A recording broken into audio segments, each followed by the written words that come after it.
Bom dia para todo mundo. A gente vai dar continuidade ao nosso conteúdo de direitos humanos.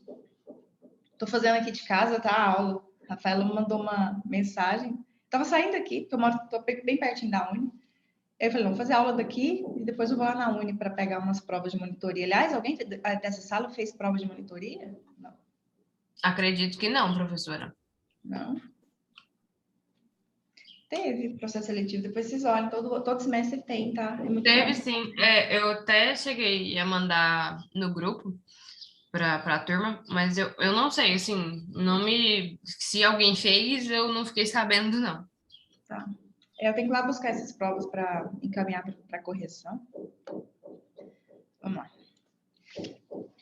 Bom, gente, vamos lá dar continuidade. Bom dia, vamos dar continuidade ao nosso conteúdo de proteção de direitos humanos. A gente está estudando a proteção internacional dos direitos humanos e estamos especificamente em um tribunal internacional que tem jurisdição criminal.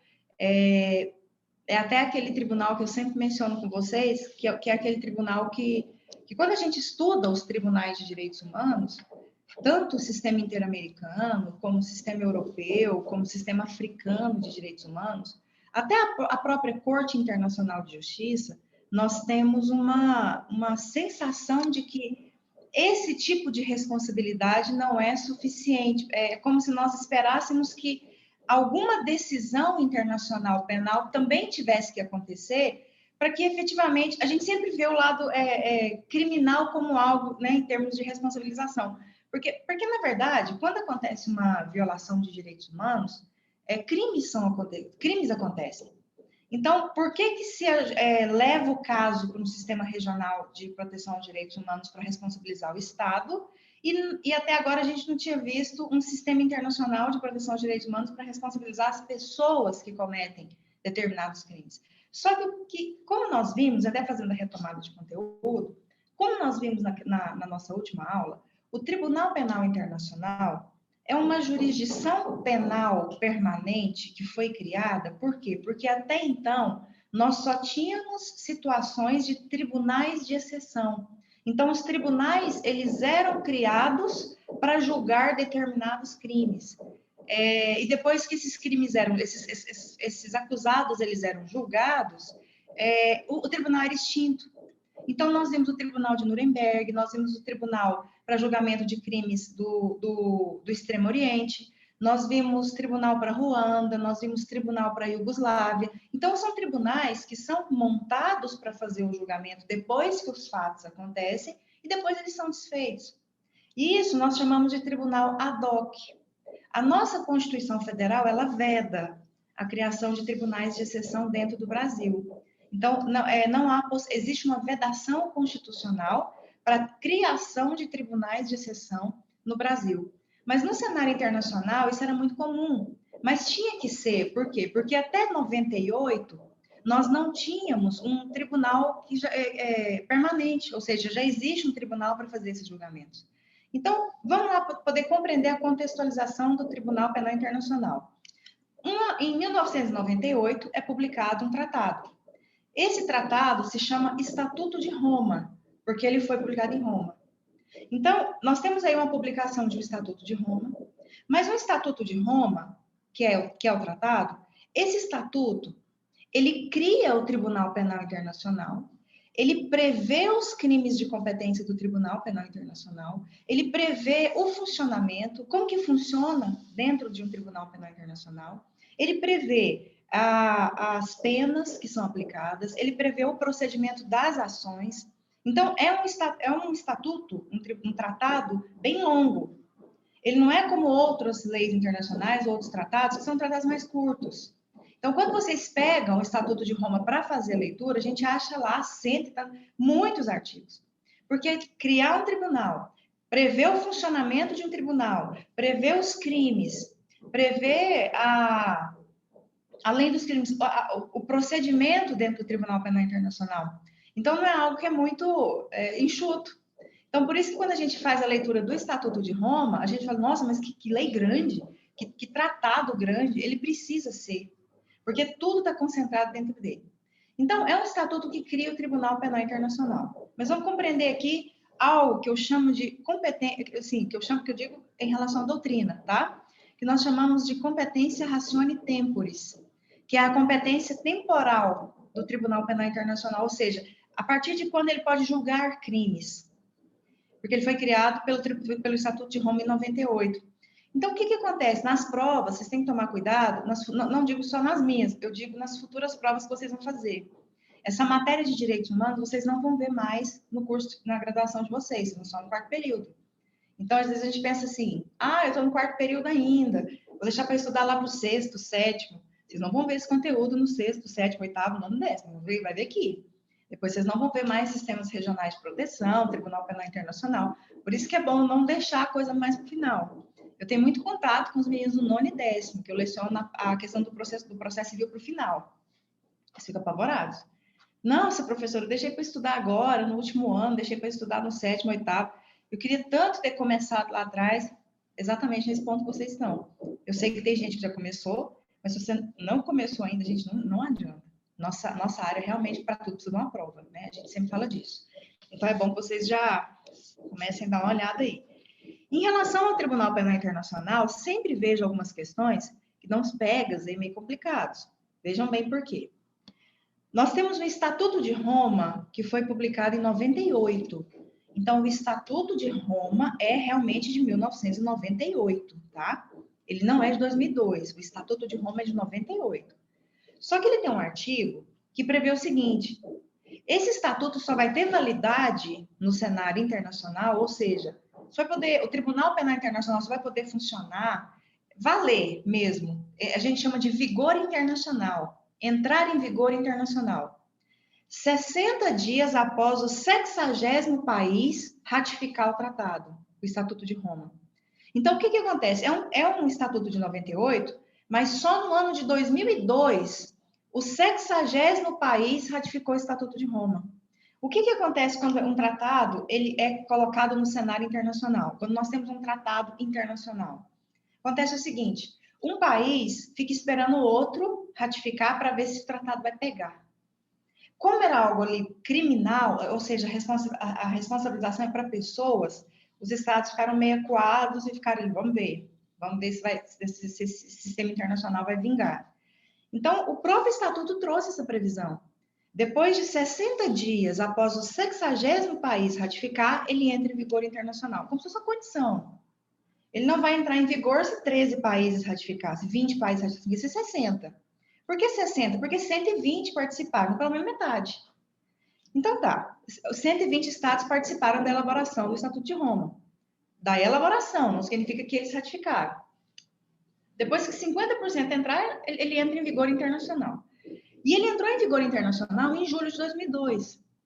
Então, a partir de 1º de julho de 2002, entra em vigor internacional o Estatuto de Roma. Então, o que isso significa? Isso significa que, acho que até fazendo retomada de conteúdo, eu tinha falado isso para vocês. Isso significa que o Estatuto de Roma, o Tribunal Penal Internacional, só tem competência para julgar fatos que ocorreram após a entrada em vigor do Tribunal Penal Internacional, do Estatuto de Roma. Então, é de 1º de julho de 2002 para frente. Então, se um crime de competência do Estatuto de Roma, do Tribunal Penal Internacional, previsto no Estatuto de Roma, foi cometido antes, ele não... E parou lá antes, um crime foi cometido em 1990, e foi cometido só em 1990, ele não pode retroagir para pegar esse crime. É de 2002 para frente. O que pode acontecer é quando o crime é considerado continuado. Então, suponhamos que em 99... porque antes nem tinha Estatuto de Roma. Em 99, começou um crime dentro de Uganda, que é um país que tem pessoas, um caso muito grande de pessoas julgadas no TPI, Uganda, Congo, enfim. Vamos supor que lá dentro de Uganda nós temos um criminoso de guerra, por exemplo. E ele começou a cometer crimes em 99, ou seja, não tinha entrado em vigor internacional ainda. E ele começou a cometer crimes em 99, mas continuou em 2000, 2001, 2002, 2003, 2004, 2005, 2006, 2007. E aí a Procuradoria do Tribunal Penal Internacional resolve investigar essa pessoa. Essas investigações, pode até fazer de tudo, Mas ele vai ser sentenciado, certamente, ele vai ser absolvido daquilo que ele cometeu antes de 2002, não porque não foi considerado crime, mas é por causa da competência ratione temporis do tribunal, temporal. É só de 2002 para frente. Então, ele vai responder pelos crimes que ele cometeu de 2002 para frente, tá? Então, a gente tem que tomar muito cuidado com isso, com essa questão de datas. O Estatuto de Roma é de 98? Ele continua sendo de 98. Só que ele tem uma condição de entrar em vigor internacional em 2002. Ele entra em vigor internacional em 2002. Então, a partir de 1º de julho de 2002, tem nos slides, isso que eu estou dizendo, tá? A partir de 1º de julho de 2002, ele tem competência para fazer julgamentos dos crimes que estão previstos no Estatuto de Roma, que ele efetivamente passou a ter validade no cenário internacional. Então, é o que a gente tem que tomar cuidado em relação ao Tribunal Penal Internacional, tá? Essa questão da competência ratione temporis. Outro ponto interessante, aí daqui a pouco eu já compartilho o material com vocês, eu coloquei esse material lá no ABA. Outro ponto interessante, se tiver ONU hoje, vocês olham da aula passada. Um outro ponto interessante é a seguinte questão. Todo o sistema internacional, não é só o Tribunal Penal Internacional. Todo o sistema internacional, ele foi feito no sentido de que o princípio do consentimento que vale, né? A gente aprendeu isso. Ou seja, nenhuma lei obriga um Estado a fazer parte de um sistema internacional. Mas a questão aqui do Tribunal Penal Internacional é a seguinte. A partir do momento em que o Estado ratificou o Estatuto de Roma e o Tribunal Penal Internacional, ele tem jurisdição sobre aquele Estado, o que acontece? Qual que é o direito aplicável a esse julgamento? Vamos pegar como se fosse o Brasil. Suponhamos que um brasileiro, ele pratique um crime de competência do Estatuto de Roma aqui dentro do Brasil. E suponhamos que essa pessoa não tenha sido julgada aqui dentro do Brasil e ela é encaminhado um pedido de investigação em relação a essa pessoa lá para a Procuradoria do Tribunal Penal Internacional. Lá na Procuradoria, a Procuradoria entende que é caso de crime cometido, né, que tem que ser investigado e punido pelo Tribunal Penal Internacional. Então, o que acontece? Como o Brasil faz parte, a partir do momento que o Estado faz parte, a gente esquece as leis nacionais. Todas as regras que vão incidir são as regras do Estatuto de Roma. Mas mesmo que sejam contrárias àquilo que está previsto na lei interna daquela pessoa, sim. Então, quando a gente pega aqui o direito aplicável, vou até compartilhar com vocês esse material que vocês verem.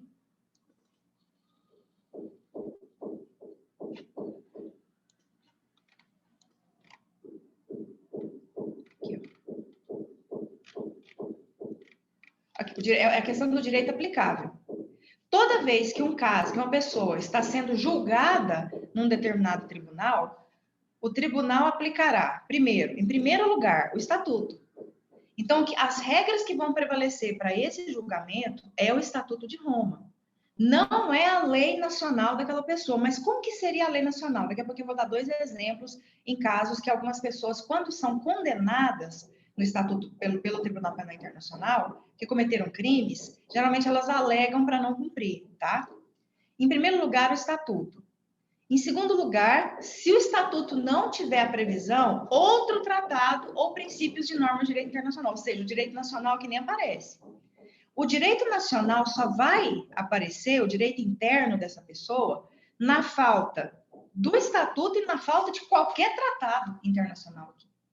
Então, é praticamente impossível uma pessoa ser julgada no Tribunal Penal Internacional e pedir a aplicação da lei do seu país. Porque o direito aplicável nos julgamentos do Tribunal Penal Internacional é o Estatuto de Roma. Não tem como dizer que é outra lei. Se o Estatuto de Roma for omisso em relação a algum ponto, aí sim nós teremos outro tratado ou outra lei interna, tá? A lei interna do país. Mas para chegar na lei interna, não tem como. O Estatuto realmente ele prevê praticamente todas as possibilidades. Bom, exemplo. Aqui no Brasil, é vedado a pena de caráter perpétuo, a pena perpétua. Quais são as penas do Tribunal Penal Internacional? Quando a pessoa é julgada no Tribunal Penal Internacional, Quais são as penas que são aplicáveis? Primeiro, a pena privativa de liberdade, até prisão mesmo, regime fechado, tá? Não existe essa progressão de regime. A pena privativa de liberdade até 30 anos. Parece muito com a regra do Brasil, né? Só que aqui, assim, a pessoa pode receber mais, mas ficar fechado só 30. Então, a pena de prisão até 30 anos. Então, pode ser 14 anos, 13 anos, já viu os casos hoje, 9 anos, 12 anos, 30 anos, é isso.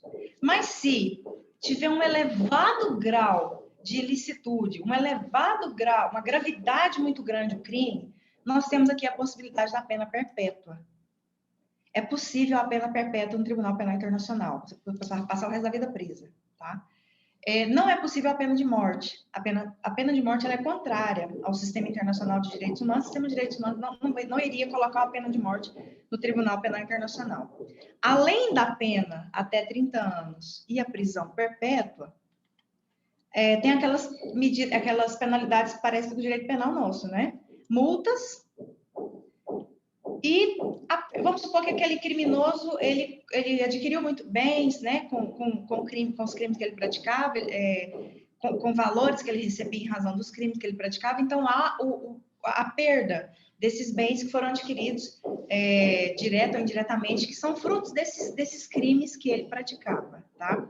Também temos essa situação. Agora, olha essa pena aqui, a pena perpétua. O que acontece? Não só no Brasil, em muitos países que fazem parte do sistema do Tribunal Penal Internacional, não tem a pena perpétua. Então, vamos pegar um exemplo de um belga. Um belga que cometeu um crime lá na Bélgica de competência do Tribunal Penal Internacional. E aí vamos supor que ele cometeu um crime tão grave, que ele recebeu a pena perpétua no Tribunal Penal Internacional. E aí o Tribunal Penal Internacional manda um documento. Ele foi lá sentenciado à pena perpétua. Aí o TPI manda um documento lá para o Estado da Bélgica e fala, olha, Bélgica, você precisa fazer a entrega. A gente chama de ato de entrega. Você precisa fazer a entrega dessa pessoa para ela poder cumprir a pena que ela recebeu aqui no Tribunal Penal Internacional. Então, precisa. Tá. Geralmente, a defesa dessa pessoa fala assim, não entrega. Não entrega porque na Bélgica não se admite a pena perpétua. Então, se no Estado do Nacional não tem a pena perpétua, ele não vai cumprir essa pena perpétua aí. Olha aí, olha o que é alegado. A mesma coisa poderia acontecer no Brasil. O Brasil também veda a pena perpétua. E suponhamos que um brasileiro tenha sido condenado a essa pena perpétua no TPI. Com certeza a defesa ia falar, olha, não, tudo bem, ele cometeu crime. Só que, como no país dele não tem essa pena, ele não vai cumprir essa pena aí. Dessa forma, não. Coloca até 30 anos, mas perpétua não. E aí fica aquela questão, qual regra que se aplica? Gente, prevalece o Estatuto de Roma. Como eu falei para vocês, o direito aplicável, a pessoa foi julgada, não foi julgada por crimes de competência de leis nacionais, foi julgada por crimes de competência do Estatuto do TPI. Os crimes estão previstos no Estatuto de Roma. O julgamento todo foi com base no Estatuto de Roma. Então, se ele recebeu ou ela recebeu uma pena perpétua, ele vai ter que cumprir a pena que foi prevista no tribunal. Então, juridicamente, isso é muito simples de resolver. Prevalece a regra do Estatuto de Roma. O direito interno fica desconsiderado. Ah, mas isso não violaria a soberania? Não, porque o país espontaneamente fez a ratificação do Estatuto de Roma. Ninguém obrigou. Ele foi ciente de que, a partir do momento que ele entra naquele sistema, prevalecem as regras daquele sistema. Outro ponto interessante, a questão da questão da entrega. Olha isso. Quando uma pessoa comete um crime de competência do Estatuto de Roma e é processada perante o Tribunal Penal Internacional, toda vez que essa pessoa recebe uma pena de prisão, seja uma prisão provisória, ou seja, enquanto o processo está em andamento, ou seja, uma prisão definitiva, né? lá na sentença, a pessoa recebeu tantos anos de prisão, vamos supor que essa pessoa está no estado de origem dela. Então, chega um documento aqui para ter o ato de entrega. Olha, Estado, você tem que entregar essa pessoa. Claro que vai um documento para a própria pessoa, para a pessoa se entregar lá. Tem pessoas que se entregam? Tem pessoas que se entregam. O caso do Dominique, eu vou contar daqui a pouco para vocês, é um caso que ele mesmo se entregou. Mas quando a pessoa não se entrega, é encaminhado um documento para o Estado fazer ato de entrega. Observem que não está falando a palavra extradição. Gente, me dá uma licença, um minuto, deixa eu ver o que se eu consigo resolver isso aqui, tá? Rafa, tô quase achando que eu devia ter ido lá para onde. Complicado. Rapidinho, deixa eu só fazer um pedido ali, implorar ali, um minutinho.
Pedir, vamos ver, né?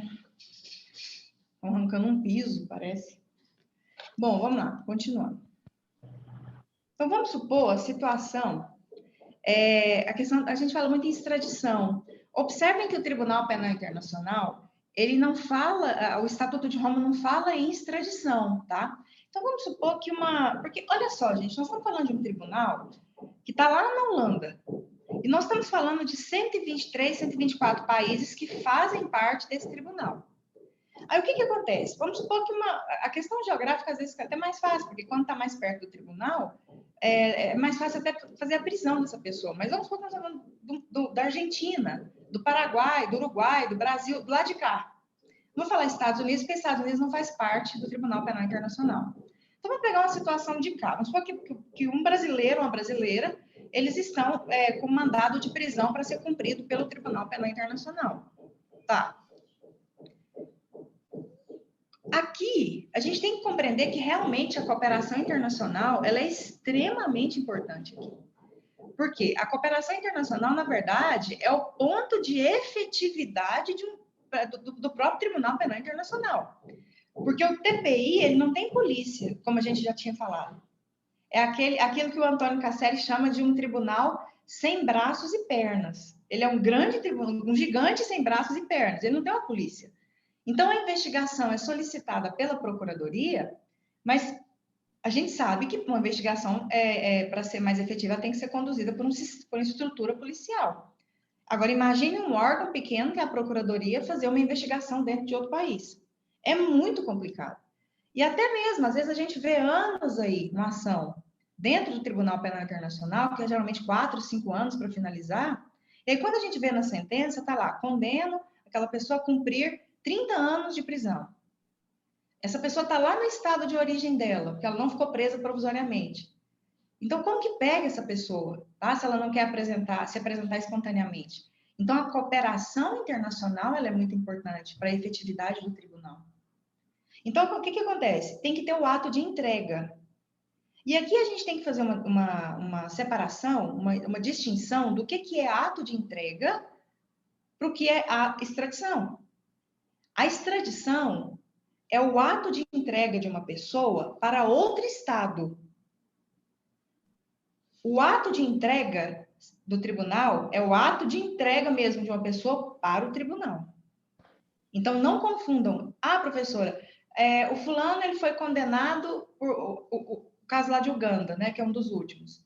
O Dominique foi condenado, ainda não saiu a pena dele, eu acredito que vai ser uma pena perpétua.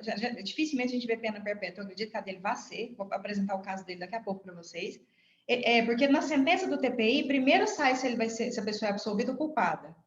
E quando ela é culpada, depois que eles vão verificar a pena, sai uma outra decisão em relação à pena. Tá? Até agora não saiu a pena, eu não vi a pena dele ainda. A culpa dele na sentença, a sentença condenatória saiu há poucos dias, e estamos aguardando para ver como que vai ser a pena dele. Então, ele foi considerado culpado. Então, vamos lá, vamos supor que ele pegou pena perpétua. É encaminhado um documento para Uganda. Na verdade, ele já está preso, né? Vamos supor que ele não estivesse preso. É encaminhado o documento lá para Uganda. Olha, Uganda, você tem que fazer o ato de entrega do condenado aqui, do acusado, que é o Dominique. Então, quando essa pessoa que foi condenada, não é extradição. Extradição é quando um estado entrega uma pessoa para outro estado. Por exemplo, a Itália solicitou a extradição de alguém para cumprir uma pena lá, porque o italiano cometeu um crime aqui e gostaria que ele cumprisse a pena lá. Aquele brasileiro que foi preso lá na Indonésia, solicitou-se a extradição dele. Então, é o ato de entrega de alguém entre estados, a negociação é entre estados. Quando é entre tribunal internacional e estado, é ato de entrega, não é extradição. Então, a gente tem que, às vezes, olhar algumas palavras para não falar a palavra errada. Tem muita gente que, às vezes, confunde a deportação com extradição com ato de entrega. Deportação é uma saída compulsória de uma pessoa de um determinado país por causa da sua irregularidade de residência. A pessoa não tem ela está ilegal naquele país. A sua situação de permanência está ilegal. Aqui no Brasil é a Polícia Federal, por meio de um departamento próprio, a Polícia Federal notifica essa pessoa, ou dando um prazo, ou para regularizar, ou para deixar o país. Se passa esse prazo, a pessoa não regularizou, a pessoa vai ser deportada. Então, é uma saída compulsória, em razão de irregularidades internas. O ato de entrega para o Tribunal Penal Internacional chama ato de entrega, não tem outro nome.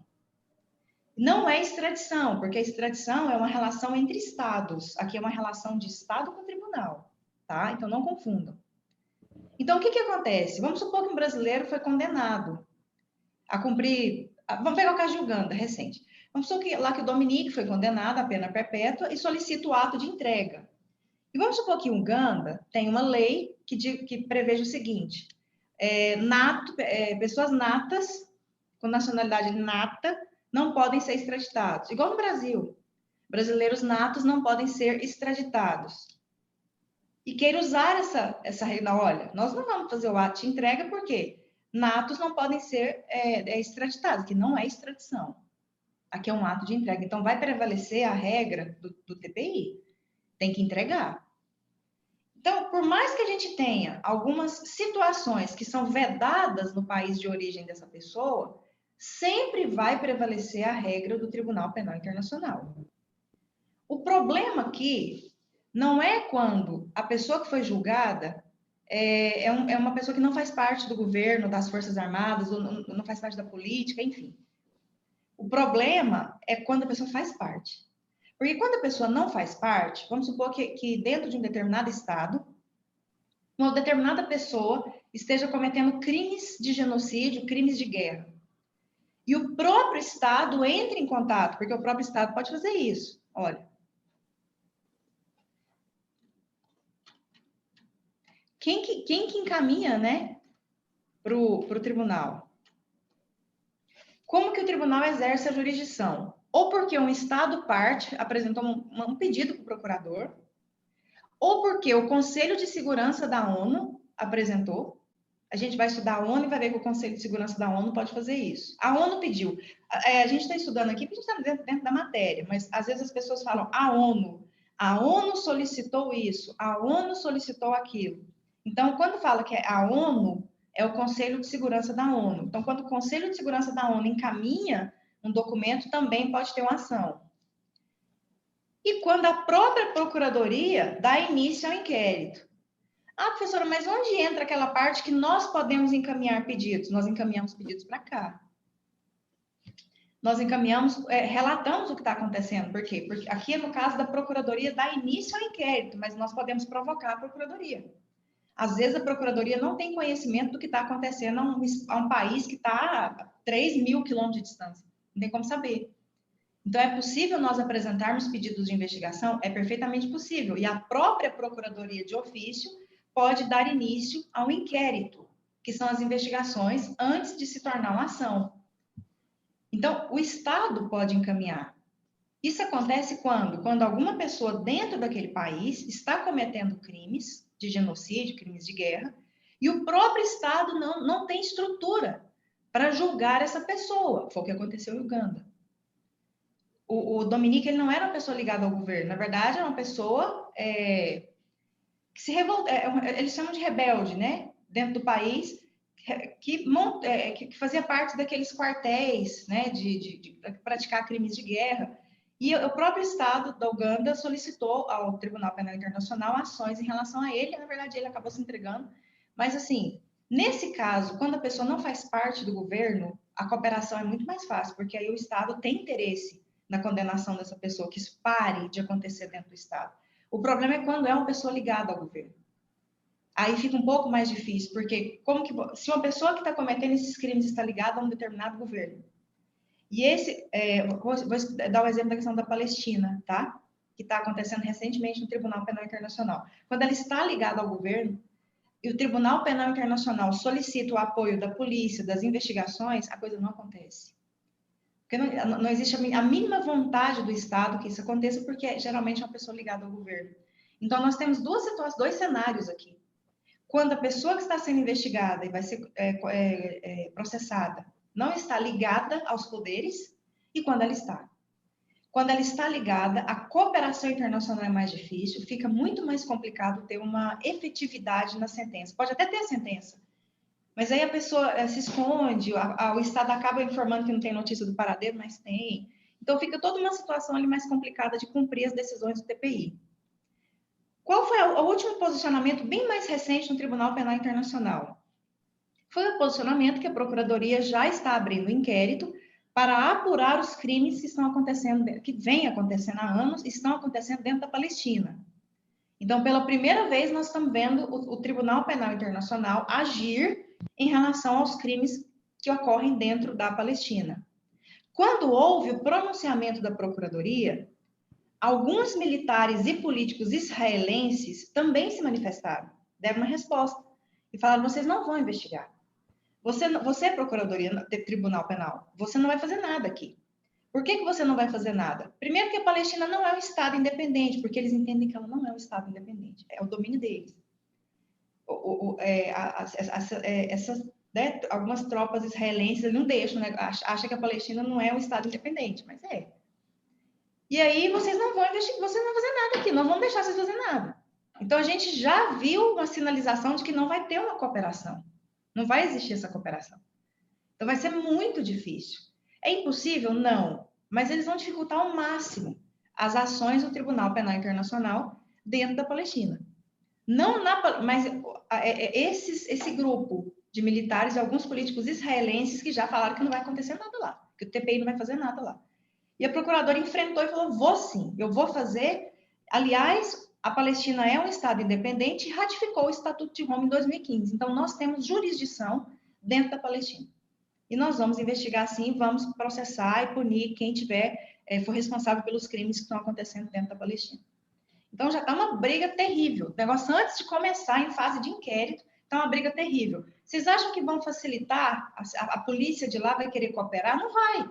A gente não vai ver muita cooperação internacional. Ah, mas o Tribunal Penal Internacional pode buscar uma cooperação em outro estado? Pode.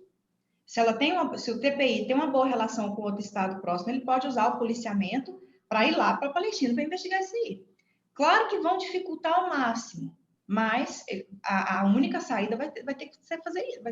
Lá não vai conseguir, tá? Então, essa cooperação internacional é realmente o ponto-chave aqui para esse tribunal poder funcionar. Deixa eu só esclarecer uma dúvida. Na última aula, nós vimos os crimes, nós chegamos a ver, detalhar os crimes de competência do TPI? Vocês lembram disso?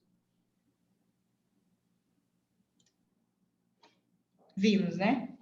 Tá, as ações mesmo, o que é crime de genocídio, crime contra a humanidade, crime de guerra, crime de agressão. A gente chegou nessa parte, né?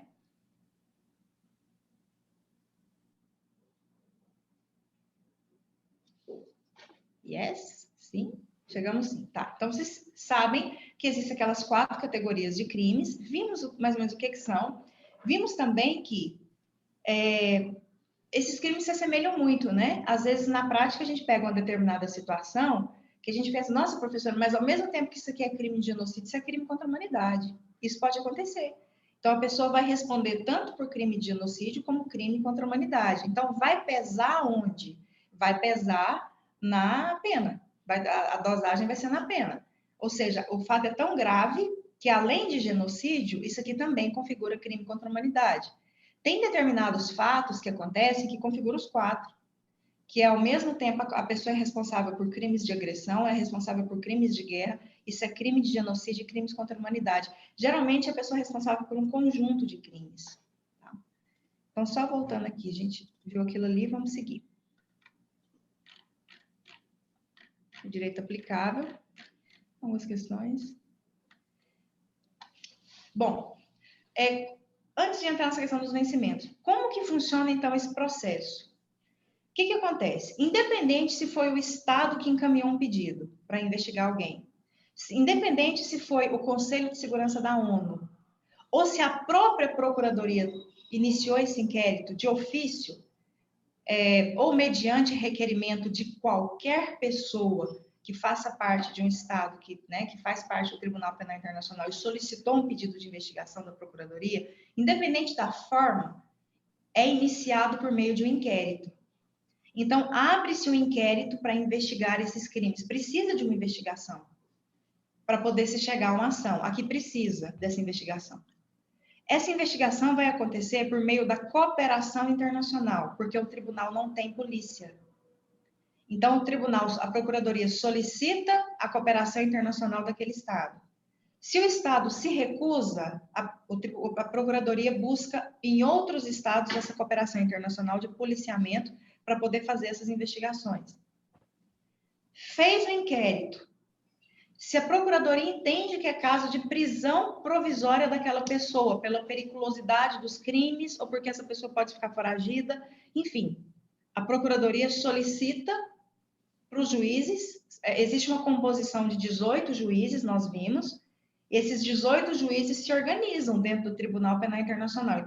Então, tem o grupo de juízes que recebe as ações em primeira instância, tem o grupo de juízes que vão auxiliar na instrução do processo, tem o grupo de juízes que vão fazer a sentença e tem o grupo de juízes que estão em segunda instância, porque tem recurso. O recurso dessas sentenças do tribunal não é para outro tribunal, é para o próprio TPI, dentro da sua estrutura. Então, existem os juízes de segundo grau, que é os juízes de recurso, tá? Eles não atuam na primeira fase, eles analisam só os recursos para evitar a imparcialidade, ou seja, eles não podem ter contato com o processo em primeiro grau.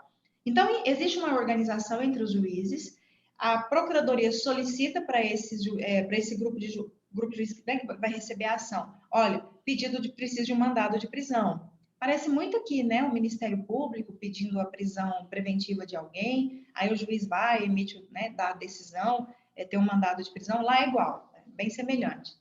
Então, se for necessária a prisão provisória dessa pessoa, pede-se a prisão provisória dela. Se o Estado entrega para cumprir, ou a própria pessoa vai, é difícil, né? Mas vai, essa pessoa fica presa provisoriamente no próprio TPI, porque o TPI tem as celas de prisão provisória. Então, às vezes, a pessoa fica o processo inteiro lá preso provisoriamente enquanto está sendo julgado. Então, é um processo que, após a conclusão do inquérito, é encaminhado para o juízo. Agora é a questão do juiz. A procuradoria já fez o papel dela. É investigação e a apresentação de denúncia. Isso vai para os juízes. Então, é designado lá 3 juízes que vão fazer a análise desse caso. É caso de mandado de prisão? Então, expede mandado de prisão. Não é? Ok, então vamos seguir. Notifica aquela pessoa porque ela está sendo processada. Então, tem um contraditório. Ela tem que fazer a apresentação da sua defesa. Faz a apresentação da defesa. Se não tem apresentação de defesa, é geralmente mandado de prisão. Ou seja, a pessoa não está querendo nem se manifestar no processo. Mas se tem, apresentou, marca-se audiência. Essa pessoa vai ser interrogada. Há necessidade de testemunhas, a procuradoria pode arrolar testemunhas. A defesa dessa pessoa pode arrolar testemunhas também. Então, o processo criminal, ele parece muito com o processo criminal daqui, dos outros países também, porque os processos parecem muito. Então, denúncia, verificação de se há necessidade de prisão provisória ou não. Se houver, cumpre no próprio Tribunal Penal Internacional, que lá tem celas. Então, defesa, marca-se a audiência para fazer o interrogatório dessa pessoa, desse acusado, ele tem o direito ao interrogatório dele. É necessário ouvir testemunhas? Houve testemunhas. Precisa de alguma diligência no Estado, encaminhar algum documento, cópia de processo, histórico, enfim. Encaminha para o Estado para poder encaminhar para esse processo. É uma instrução processual bem completa. E depois de verificar tudo ali, os crimes, todas as acusações que essa pessoa está recebendo, olhar as teses de defesa e aquilo que efetivamente ficou comprovado que aquela pessoa praticou, ela vai ser sentenciada. Então, vai ser uma sentença. Nessa sentença é colocada, geralmente uma pessoa, dificilmente é uma única acusação. Geralmente a pessoa recebe 50 acusações da denúncia, ou seja, 50 tipos de crime diferentes, 770, igual o Dominique foi 70, ele foi condenado por 61, ficou provado 61. Por isso que a gente acha que vai vir uma pena perpétua. Aí o que acontece? Foi publicada a sentença. Essa sentença diz se essa pessoa foi absolvida ou se a pessoa foi culpada. Se essa pessoa foi culpada, por quais acusações? E absolvida de quais acusações? Então, tem essa separação ali na sentença. Depois sai a pena dela. Se vai ser uma pena de até 30 anos, se vai ser uma pena perpétua, tal. Depois que é publicada a sentença, essa pessoa pode recorrer. Ela pode recorrer para o juízo de recurso do próprio Tribunal Penal Internacional. Olha, ok, nós reconhecemos que ocorreu esses crimes, mas a pena está muito alta. 30 anos é muita coisa, vamos tentar baixar. Então, é possível recurso. Ou então, não concorda, essa pessoa tem que ser absolvida. Então, cabe recurso. Mas o recurso não é para outro tribunal, é para o juízo de recursal dentro do próprio Tribunal Penal Internacional. Ou então, não recorre. E fica, se recorreu, mudou, abaixou, enfim, a sentença, a pena da pessoa, manteve, ou então não recorreu. Agora chegou a hora dessa pessoa cumprir a pena definitiva. Onde que ela cumpre essa pena? Aí tá, saiu a sentença. É tipo um trânsito, passou o prazo, tá, de recorrer, é tipo um trânsito em julgado. As pessoas têm que começar a cumprir a pena. Então, se ela estiver presa provisoriamente, tá mais fácil. Então, ela sai dali e vai para alguma penitenciária que o Tribunal Penal Internacional indicar. Dificilmente as pessoas cumprem penas definitivas dentro do tribunal, tá? É encaminhado para alguma penitenciária. Geralmente próxima ali, né, mais próxima ali. O que pede para se evitar é que essa pessoa cumpra essa pena no país de origem dela. É isso que se evita. Para onde vai depender muito do que está na sentença. Geralmente fica no âmbito da Holanda, da Suécia, são países que têm penitenciários que não estão sendo muito utilizados. As celas do TPI são mais para prisões provisórias, tá? Dificilmente a gente vê uma pessoa que está lá presa definitivamente. Enfim, porque não é bem uma penitenciária. Realmente é uma estrutura para prisão provisória. Tá. Se essa pessoa já está presa, vamos supor que essa pessoa recebeu 14 anos de prisão, e ela tem 5 anos que ela está presa, ela está presa provisoriamente desde o início do processo. É possível fazer computar essa pena para diminuir. Então, já cumpriu 5, pegou 14, vai ficar com 9. Então, é possível fazer detração, né? Detração? Acho que é detração. Acho que vocês estudaram isso? Se eu não me engano, a palavra detração penal. Aqui a gente chama de detração, se eu não me engano. Faz a diminuição da pena da pessoa. Ela já cumpriu 5 provisoriamente, pegou 14, cai para 9, tá? Isso acontece. Não tem a progressão de regime no Tribunal Penal, é tudo fechado. Então, a pessoa fica em regime fechado. Ah, mas bons comportamentos? Não, não tem isso. Pode? Não, não tem.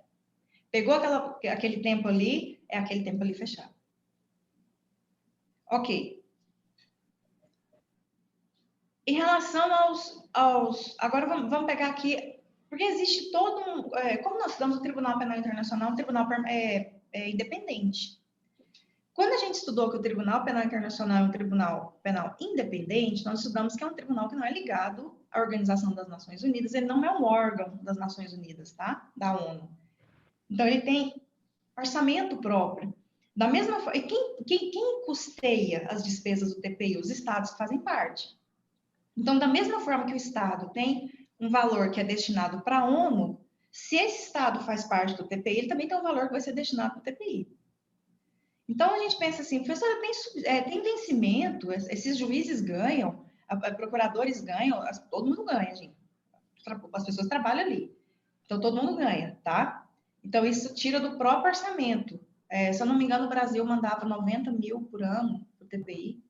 Acho que o Brasil era 90 mil por ano. Acho que não é um valor tão alto como a ONU, mas é bem mais baixo, porque é um tribunal só. Mas em termos de Brasil, se eu não me engano, era 90 mil por ano do Brasil que vai para o Tribunal Penal Internacional. Mas só do Brasil, né? São 123, 124 estados que fazem parte, né? Você imagina a soma de tudo, né? Para um único tribunal. Então, dá.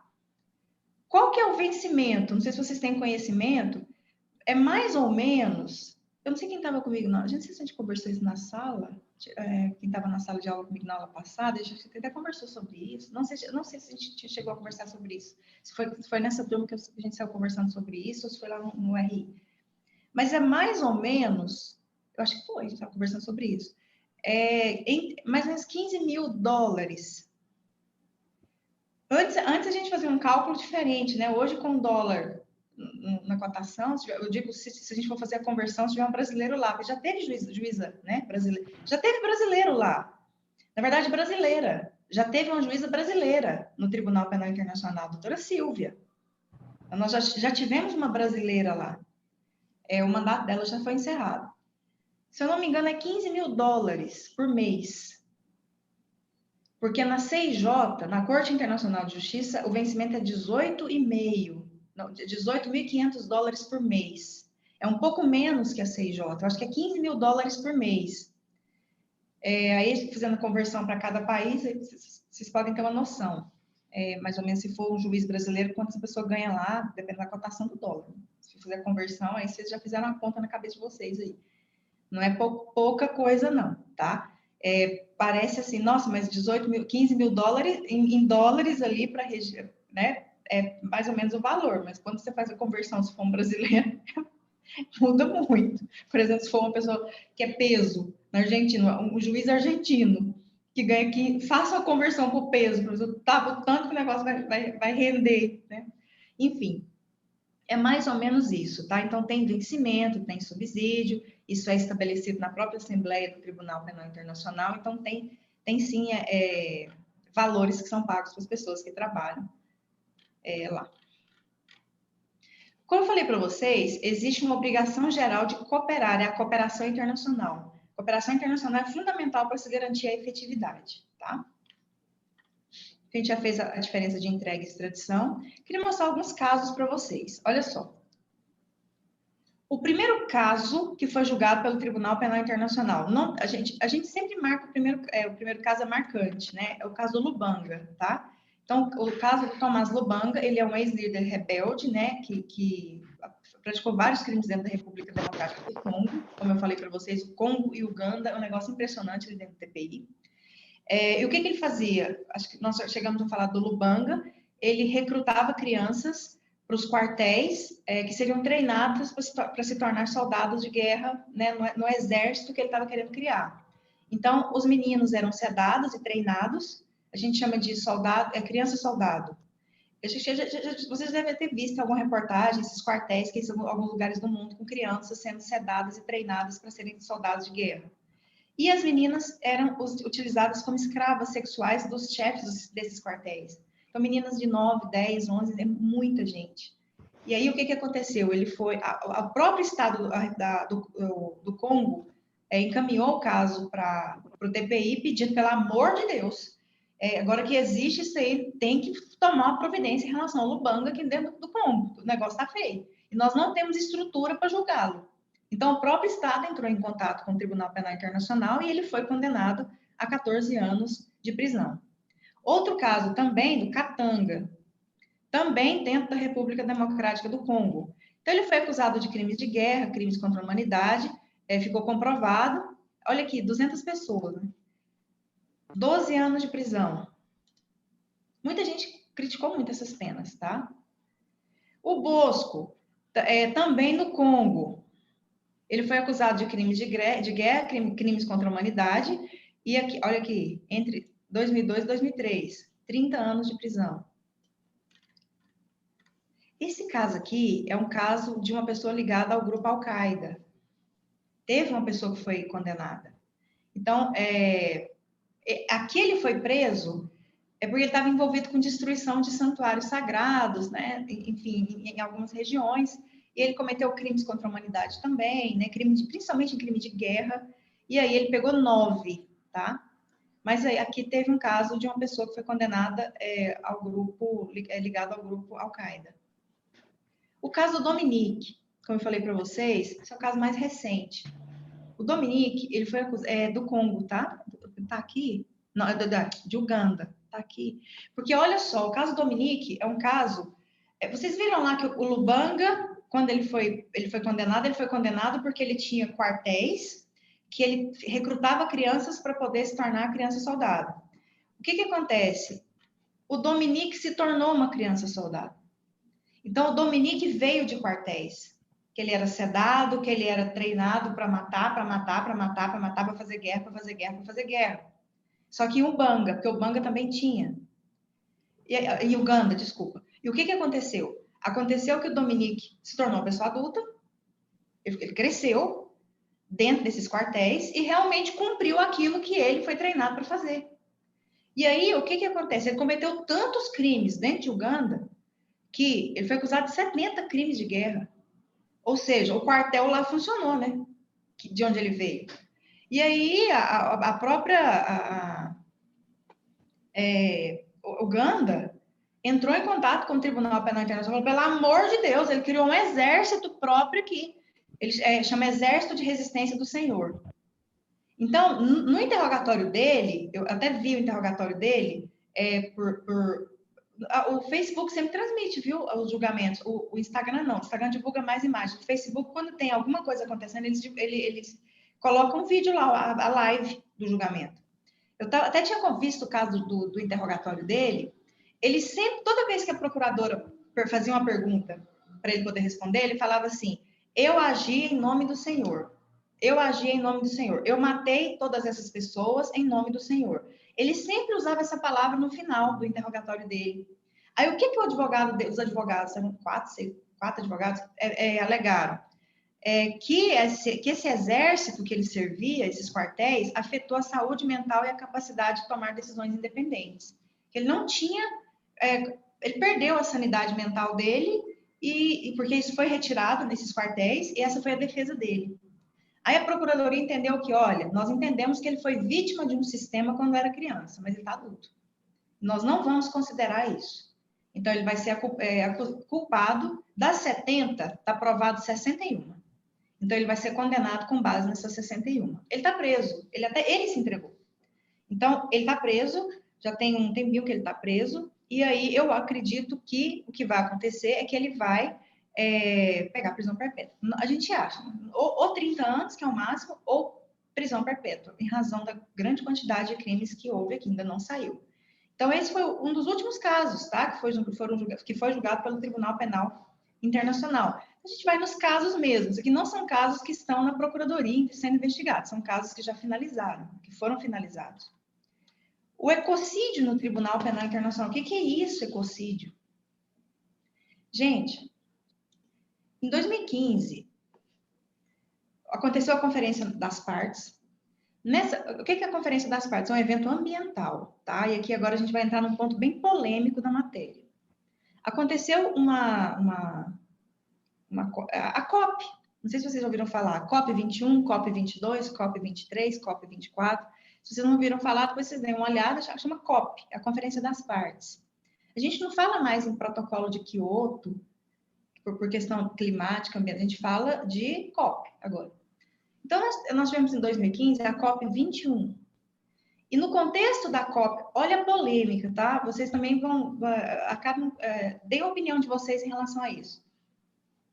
A COP 21, na COP 21, falou-se muito a palavra ecocídio, ecocide. Toda hora alguém falava ecocide, ecocide. Mas o que é esse ecocídio que as pessoas tanto falam? Ecocídio é um genocídio ambiental, né? Um genocídio ecológico, ecocídio. E aí o que acontece? Em 2015 acontecem essas conversas de que os tribunais devem trabalhar as questões de ecocídio. Ele precisa investigar essas questões de ecocídio.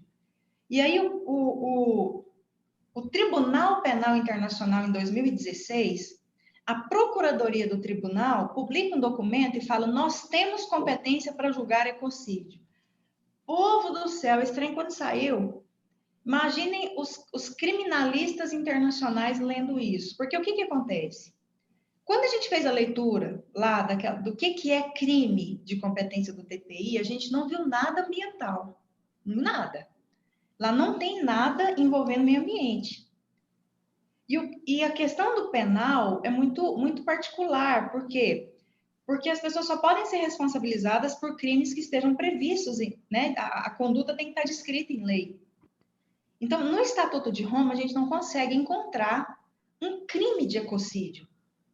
E a Procuradoria do Tribunal Penal Internacional fala o seguinte: o Tribunal Penal Internacional tem competência para julgar ecocídio, mas como que essa Procuradoria interpretou? Interpretou o crime de ecocídio como crime contra a humanidade. Então, se uma grande tragédia ambiental, ela mata muita gente, destrói a fauna, destrói a flora, destrói cidades, destrói comunidades e só causa destruição e causa, principalmente, que é o ponto-chave aqui, o deslocamento forçado de pessoas, ou seja, em razão de uma destruição ambiental, pessoas forçadamente tiveram que se deslocar para outra região. Isso é considerado crime contra a humanidade. Quando a gente estudou crime contra a humanidade, a gente viu que essa transferência forçada de pessoas, o deslocamento forçado de pessoas, é considerado crime contra a humanidade.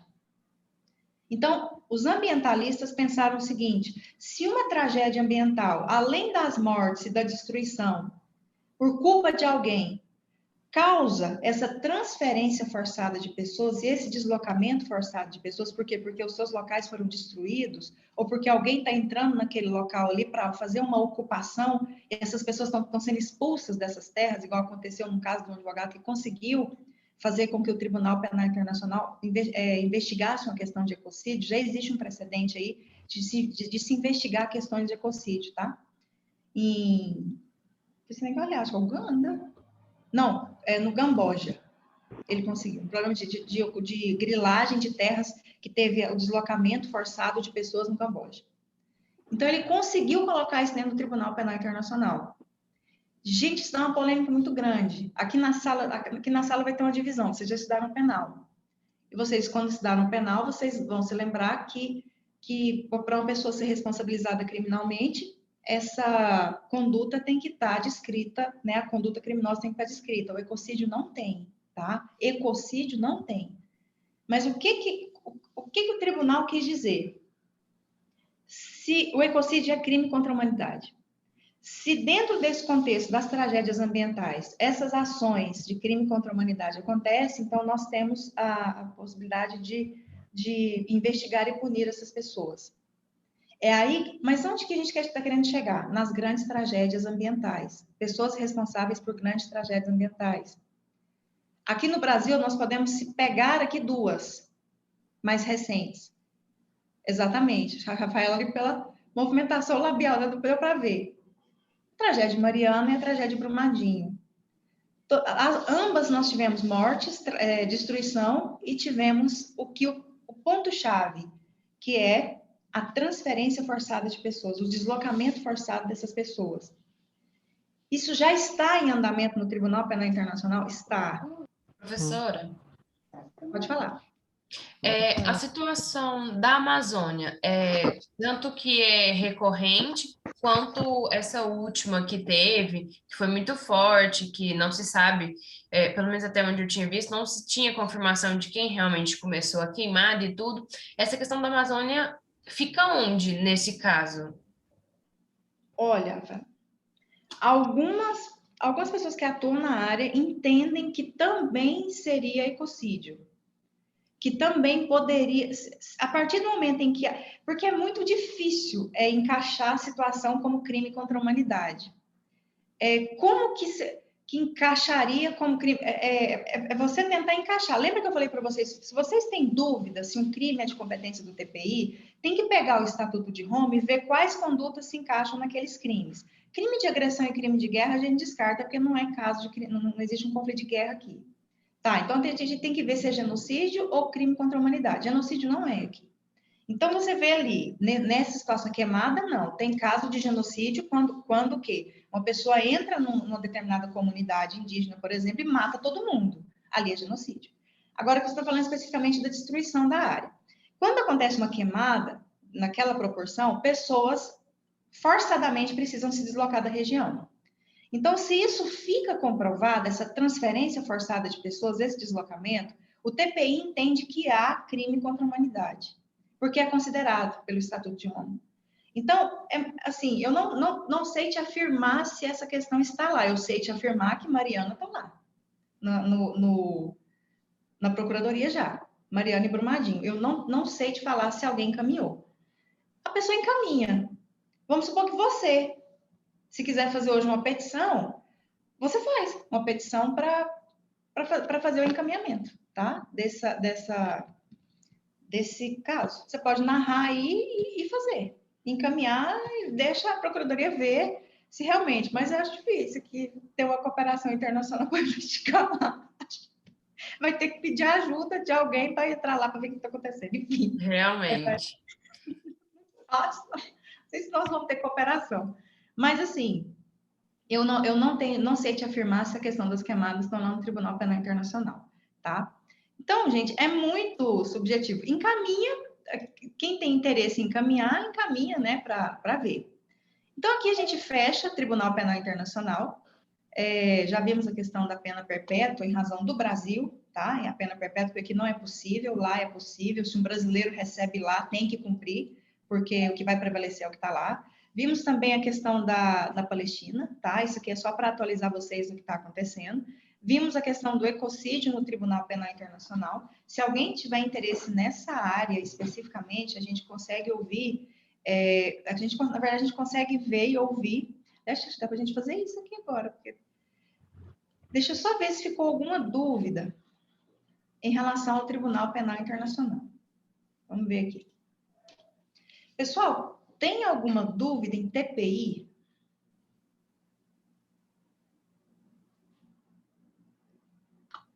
Acho que não.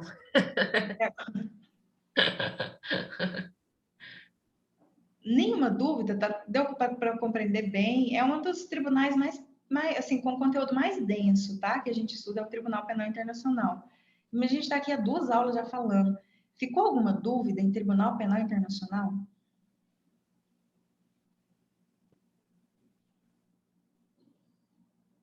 Competência? Ficou não? Tá tudo certo? Prisão? Procedimento? Professora, uma coisa. Você falou que Pode tem. perguntar, que eu acho um vídeo aqui, mas pode perguntar que eu estou ouvindo. Tá bom. Você falou que tem a prisão preventiva no TPI. Só que você falou. Prisão provisória. É isso, prisão provisória. Só que, aí, se eu não me engano, você falou que não tem uma polícia própria, né? Isso, o Tribunal Penal Internacional, ele não tem polícia. Quem que vai. Porque, teoricamente, quem faria essa prisão, quem estaria ali para auxiliar seria a polícia. Quem é que auxilia nessa prisão? A polícia. Porque tem que ser a polícia. Porque, assim, geralmente vai alguém do Tribunal Penal Internacional, tá? Deixa eu só abrir, voltar aqui para a tela para a gente conversar. Geralmente vai alguém do Tribunal Penal Internacional e solicita se a polícia. Tinha que ser a polícia do Estado, a própria polícia do Estado. Então, é a cooperação internacional que eu falo. Comunica que vai ter a prisão e solicita o auxílio policial. Geralmente, quando se tem a cooperação internacional, a própria polícia do Estado, ela realiza a detenção dessa pessoa, ela fica detida até alguém do Tribunal Penal Internacional se deslocar para fazer o acompanhamento dessa pessoa lá no Tribunal Penal Internacional. Geralmente, essa pessoa vai acompanhada de advogado, dos seus advogados, e também de alguém da... Vou dar uma travadinha aqui. Ok? Estão me ouvindo? Eu não sei se é a minha internet, mas eu acho que... Não sei se é a sua ou se é a minha. Você está travada para mim, mas eu consigo te escutar. Continua travada aqui? Agora deu uma melhorada. Mas ainda Voltou? tá assim, tá devagar. Pelo menos para mim está assim, de leve, assim, a poucos movimentos. Slow motion. Tá, vamos ver aqui direitinho.